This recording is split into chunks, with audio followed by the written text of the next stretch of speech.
Hello, j'espère que tu vas bien. Je te retrouve aujourd'hui dans cette nouvelle vidéo pour te parler de mes cheveux et plus particulièrement de mes transformations capillaires que j'ai eues au cours de ces 10 dernières années. Depuis très jeune, depuis l'âge peut-être de 14-15 ans, j'ai toujours voulu en fait avoir les cheveux rouges.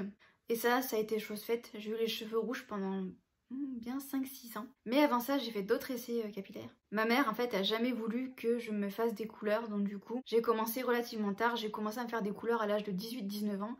Mais du coup, je suis passée par à peu près toutes les couleurs. Enfin, pas toutes les couleurs, mais beaucoup de couleurs. Donc de base, en fait, je suis châtain foncé. Il me semble que la première fois que j'ai passé le pas, on va dire, pour changer de couleur de cheveux, je suis devenue blonde. J'étais allée chez un coiffeur pour le faire, j'avais pas fait ça de moi-même. D'ailleurs, j'avais détesté cette expérience-là chez le coiffeur, puisqu'en fait, la coiffeuse m'a dit que maintenant que j'étais blonde, il fallait que je me maquille. Au pire, je fais ce que je veux. Si j'ai pas envie de me maquiller, je me maquille pas. J'ai pas aimé cette réflexion. Ça voulait dire quoi? Que du coup, comme j'étais blonde et que on voyait plus facilement les défauts sur mon visage, enfin, j'ai pas trop compris pourquoi est-ce qu'elle me disait ça. Inutile de te dire que je ne suis plus jamais retournée dans ce salon. J'étais pas du tout informée sur l'entretien du blond, ce qui fait qu'en fait, je n'ai absolument pas entretenu mon blond pendant les premiers jours, on va dire. C'était sympa. Mais le problème, c'est qu'au bout de 3-4 shampoings, mon blond ressemblait plus à rien. Et franchement, c'était hideux. Déjà de 1, la coupe que j'avais était... Je vais y arriver. C'était pas beau. Et en plus de ça, mon blond a très vite dégorgé. Il faut savoir que j'avais un blond qui était relativement quand même assez clair. Et j'ai viré tout simplement un jaune pisse. Hein. Oh là là, mon dieu, c'était terrible. Je crois que j'avais 19 ans quand j'ai fait ça. Par la suite, du coup, j'ai très vite changé, on va dire, de couleur. Puisque bien évidemment, le blond, ça n'allait pas quoi. Donc du coup, j'ai carrément opté pour un noir bleuté. Plus noir tu meurs, mais c'était quand même une très belle couleur je trouve. Ça me changeait, puis j'aimais bien. J'ai gardé cette couleur là, mais en fait il faut savoir que donc le blond et le noir bleuté, c'est pas des couleurs que j'ai refait en fait. C'est des couleurs, voilà, on va dire de transition. On va dire ça comme ça. Il faut savoir aussi, ça je l'ai pas précisé, mais quand j'avais, on va dire 17 ans, j'avais fait un petit peu des balayages avec un petit peu des mèches blondes. Pareil, c'était pas beau. Enfin, maintenant, avec le recul, quand je regarde certaines photos avec mes mèches, là, c'était pas possible. Donc, voilà, ça me permettait d'avoir un petit peu un avant-goût, en fait, de toutes les colorations, on va dire. Enfin, plus particulièrement du blond. Et donc, du coup, après ce noir bleuté-là, donc j'ai attendu que la couleur dégorge. Pareil, encore une fois, à ce moment-là, je savais pas du tout entretenir les couleurs. Et donc, ce qui s'est passé, c'est que, en fait, j'étais arrivée à un niveau, en fait, où j'avais donc une partie de ma tête qui était noire, bleuté on va dire, et en fait ça me faisait un peu comme un tie and dye. C'était marrant parce que c'était l'époque en plus, c'était hyper la mode d'avoir un tie and dye. Moi c'était pas du tout volontaire, mais en fait sur le bout de mes cheveux j'avais mon blond qui était encore là et qui avait viré au vert en fait, puisque comme j'avais fait un noir bleuté, et bien le bleu et le jaune ensemble ça fait du vert. Donc du coup je m'étais retrouvée avec un tie and dye noir bleuté en haut et vert en bas. What the fuck quoi. C'est à ce moment-là que j'ai décidé d'aller chez le coiffeur et de faire enfin la couleur qui me bottait le plus, c'est-à-dire le rouge. J'ai fait le rouge, donc au départ je l'ai fait chez un coiffeur. J'avais une base qui était relativement foncée. Le coiffeur a décidé de partir sur un rouge quand même assez flash. Mais il m'a dit qu'il allait essayer de faire ça sans essayer de trop m'abîmer les cheveux. Comme mon noir bleuté avait quand même bien dégorgé et que j'avais une espèce de vert sur les longueurs, il m'a dit on va essayer de faire la coloration comme ça pour voir ce que ça donne. Et franchement, c'était un assez beau rouge. C'était pas le rouge que je voulais, mais c'était un très très beau rouge. Évidemment, on voyait au niveau de mes racines et au niveau justement du haut de ma tête que j'avais en fait encore du brun. Mais franchement, le rouge et le brun ensemble, ça se mariait super bien. Franchement, c'était très beau. C'était pas le résultat final que je voulais, mais c'était très beau. Donc du coup là, il m'a vraiment expliqué, il m'a vraiment dit que le rouge, c'était un entretien colossal et qu'il fallait y être prêt. C'était un budget aussi, le rouge. En fait, toutes les couleurs artificielles, que ce soit bleu, violet, rouge, rose, vert, etc. C'est des couleurs qui demandent un entretien fou en fait, monumental. À chaque shampoing, il faut faire des repigmentants parce que sinon la couleur devient extrêmement moche. Au départ, j'avais acheté ce qu'on appelle en fait un blush chez le coiffeur, mais très clairement, c'était pas de la très bonne qualité. Ça, je l'ai su après parce que j'ai acheté d'autres produits qui étaient bien mieux. Donc du coup, j'ai commencé à faire mes entretiens au niveau de toute ma tête. Donc à chaque shampoing, je mettais ce blush-là sur toute ma tête pour avoir quand même un rouge assez éclatant, on va dire, sans que ça vire trop à l'orange comme c'est le cas aujourd'hui. Et j'arrivais pas à l'entretenir comme il faut. Franchement, au niveau d'un mois, j'étais obligée de retourner chez le coiffeur pour qu'il me refasse un beau rouge en fait sur toute ma tête en fait. J'ai dû peut-être aller 2 fois chez le coiffeur pour refaire mon rouge.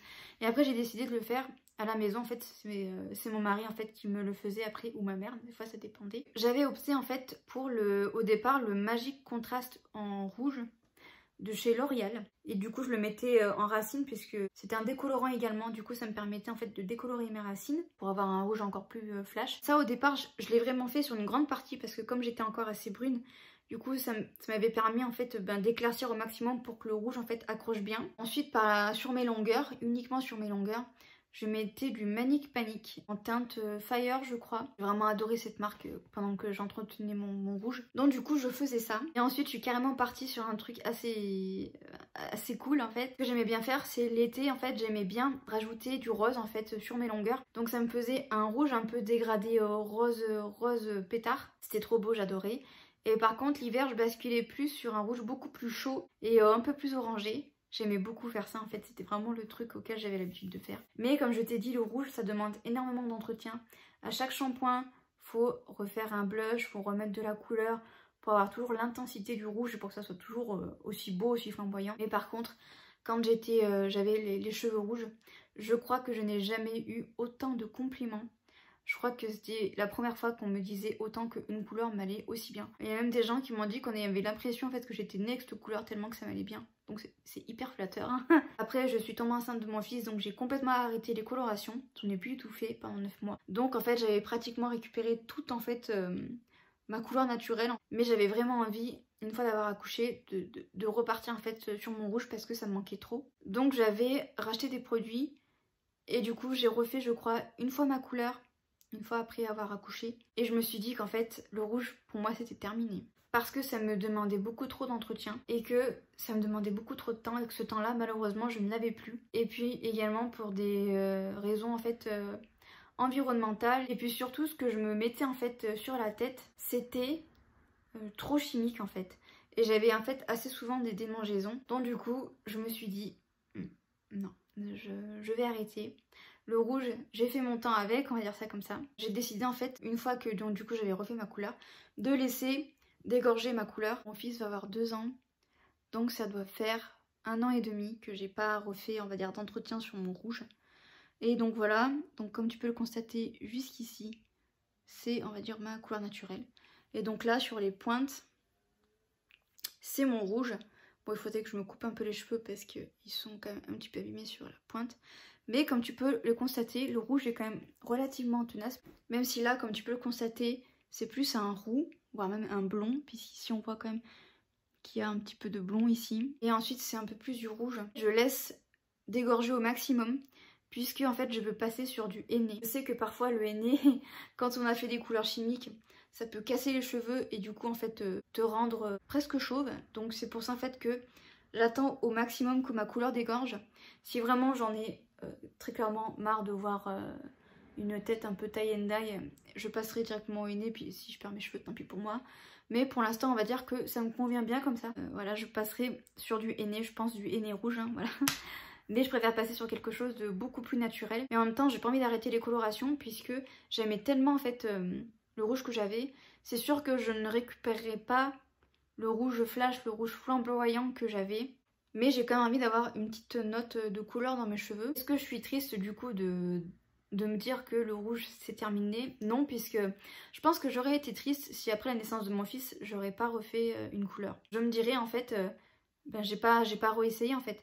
Là j'ai réessayé, j'ai vu que ça me prenait beaucoup trop de temps et que ce temps là ben je ne l'ai plus. Du coup j'ai pu complètement faire mon deuil comme il faut en fait. Me dire que voilà, le rouge ça a été une très belle période on va dire dans ma vie, on va dire ça comme ça. Ça m'allait superbement bien, j'adorais ma couleur de cheveux, j'adorais ce que ça rendait sur moi. Ça me rendait beaucoup plus confiante également. Mais voilà, maintenant j'ai envie de passer à quelque chose de plus naturel, de moins agressif pour la nature. Donc voilà un petit peu pour te parler de mon parcours capillaire. J'espère que cette vidéo t'aura plu. J'espère aussi qu'également elle t'aura aidé. N'hésite pas à me dire en commentaire si toi aussi tu as vécu des expériences capillaires colorées, on va dire ça comme ça. Et n'hésite pas à me dire si tu es passé également d'une couleur chimique au henné, pour me dire un petit peu si toi aussi tu as attendu au maximum que ça dégorge comme moi, ou si tu as décidé de te dire bah, tant pis au pire je perds mes cheveux, et puis tu as directement lancé derrière sur du henné après avoir fait une coloration chimique. N'hésite pas à me dire tout ça. N'hésite pas également à me rejoindre sur mon compte Instagram, le lien est en barre d'infos. Et jusqu'à jeudi prochain, je te souhaite une très bonne semaine. Bye bye.